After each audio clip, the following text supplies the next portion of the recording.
Bismillahirrahmanirrahim. Assalamualaikum warahmatullahi wabarakatuh. Alhamdulillah wassalatu wassalamu ala Rasulillah wa ala alihi wa sahbihi wa man wala. Amma ba'du.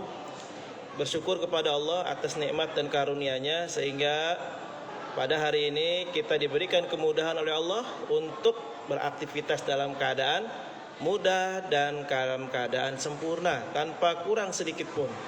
Tentunya nikmat ini harus kita syukuri. Bagaimana caranya? Gunakan nikmat ini dengan hal-hal yang baik, hal-hal yang positif dan bernilai ibadah di sisi Allah Subhanahu wa taala. Ya, itulah salah satu bentuk syukur kita kepada Allah Subhanahu wa taala. Selanjutnya, sholawat dan salam senantiasa selalu kita sampaikan dan kita selalu berikan sholawat ini untuk Nabi besar Muhammad sallallahu alaihi wasallam. Nabi akhir zaman, Nabi akhir zaman, khataman nabiyyin, penutup para nabi, war rasul, dan penutup para rasul, dan satu-satunya nabi maupun rasul yang nanti di hari kiamat akan diberikan oleh Allah sebuah hak yang hak ini tidak diberikan kepada nabi dan rasul yang lain. Apa itu? Yaitu memberikan syafaat, memberikan pertolongan kepada umatnya. Nah, kita mohon kepada Allah agar Allah menjadikan kita golongan orang-orang yang nanti di hari kiamat mendapatkan syafaat dari Nabi besar Muhammad sallallahu alaihi wasallam. Baik, diawali perjumpaan kita hari ini, saya akan coba memulai materi dari bab ini, dari buku ini, Al-Lu'lu' wal Marjan, ya, karya Muhammad Fuad Abdul Baqi.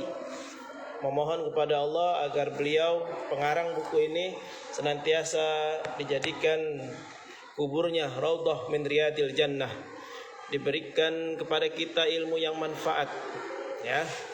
Baik, diawali pada kesempatan hari ini kita akan masuk pada bab tentang adab. Bab tentang adab. Dan di sini di buku ini bab tentang adab itu banyak sekali, ya. Ada beberapa Ada beberapa bab yang dibahas di buku ini. Dan di dalamnya juga ada beberapa hadis yang kemudian menjadi penguat daripada bab tersebut, ya, atau subbab di situ.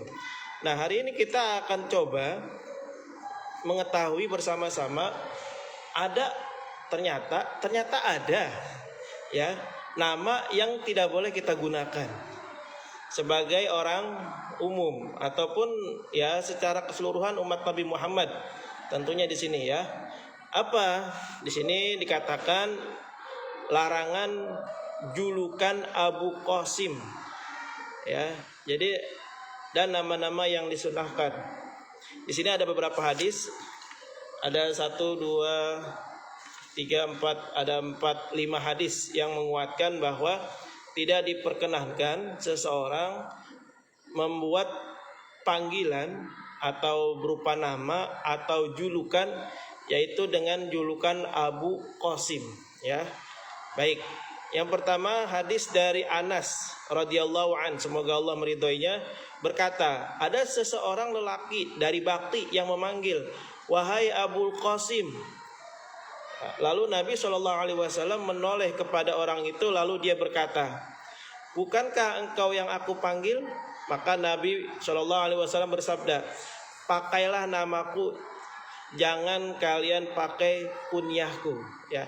Jadi Abu Qasim itu salah satu kunyah atau panggilan atau julukan dari Nabi Muhammad. Nah, nanti kita akan mengetahui kenapa kita nggak boleh memakai nama Abu Qasim, ya.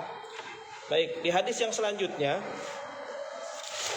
dari Jabir bin Abdullah Al-Ansari berkata, ada seseorang dari kami dikaruniai anak, lalu dia berkehendak memberi nama anaknya itu Al-Qasim. Mendengar hal ini, orang-orang Ansor lantas berkata, kami tidak akan memanggil kamu dengan julukan Abu Qasim. dan tidak akan memuliakan kamu dengan itu sedikit pun. Kemudian orang ini yang memberikan nama tadi mengadu kepada Nabi, wahai Rasulullah, aku dikaruniai seorang anak, kemudian aku memberi namanya Al-Qasim. Namun orang-orang Ansor berkata bahwa mereka tidak akan memanggil saya dengan julukan Abu Qasim dan tidak akan memuliakan saya dengan hal itu walaupun sedikit. Maka mendengar laporan ini Nabi SAW bersabda, apa yang dilakukan kaum Ansor benar. Berilah nama dengan namaku, tapi jangan memberi julukan dengan julukanku, karena aku adalah Al-Qasim, yang artinya orang yang membagi-bagi. Jadi di sini orang yang mengadukan kepada Nabi disuruh ganti namanya. Jangan dikasih nama Qasim, Al-Qasim, tapi kasih nama Muhammad atau Ahmad. Ya. Jadi yang dilaporkan oleh orang ini melalui hadis ini adalah bahwa ketika kaum Ansor mendengar ini, kaum Ansor itu semuanya tidak respect, tidak menghiraukan dan tidak memuliakan sedikit pun orang ini, yang mana orang ini menggunakan nama julukan dari Nabi Muhammad. Nah, ini kenapa tidak boleh menggunakan nama Abul Qasim. Hadis yang kedua. Hadis yang ketiga dari Jabir radhiyallahu an berkata, Jabir radhiyallahu an, semoga Allah meridhoinya, seorang laki-laki di antara kami ada yang memiliki anak, kemudian dia memberi nama Al-Qasim. Maka kami berkata, Jabir dalam hal ini ya, Jabir berkata, kami tidak akan menjuluki kamu dengan Abu Qasim dan kami tidak akan memuliakannya. Lalu orang tersebut memberitahu kepada Nabi SAW, maka beliau bersabda, berilah nama anakmu itu Abdurrahman. Jadi disuruh ganti namanya, jangan Al-Qasim ya. Nah, kemudian di hadis yang terakhir, di hadis yang ketiga tentang Al-Qasim ini adalah dari Abu Hurairah radhiyallahu an, semoga Allah meridhoinya, berkata bahwa Abu Qasim sallallahu alaihi wasallam bersabda, berilah nama dengan namaku, jangan kalian menjuluki dengan julukanku. Ini hadis yang sangat yang sangat kuat menunjukkan kepada kita bahwa ketika kita memiliki anak, ya, jangan diberi nama Al-Qasim. Yang mana di dalam kebiasaan orang Arab, biasanya kalau memanggil ayah itu disebut nama anaknya. Anaknya Al-Qasim, maka disebut Abul Qasim. Ya, nah seperti itu. Nah, sedangkan untuk nama yang satu ini di dalam keterangan ya di buku ini buku luar biasa ya. Ini adalah semuanya dinukilkan atau diberikan keterangan berdasarkan hadis-hadis yang diriwayatkan dari Bukhari Muslim. Jadi insya Allah ini sangat bisa dipertanggungjawabkan dan sudah tidak bisa diotak-atik lagi ya. Insya Allah ini sudah sangat jelas bahwa tidak boleh seseorang memberi nama kepada anaknya dengan nama Al-Qasim ya.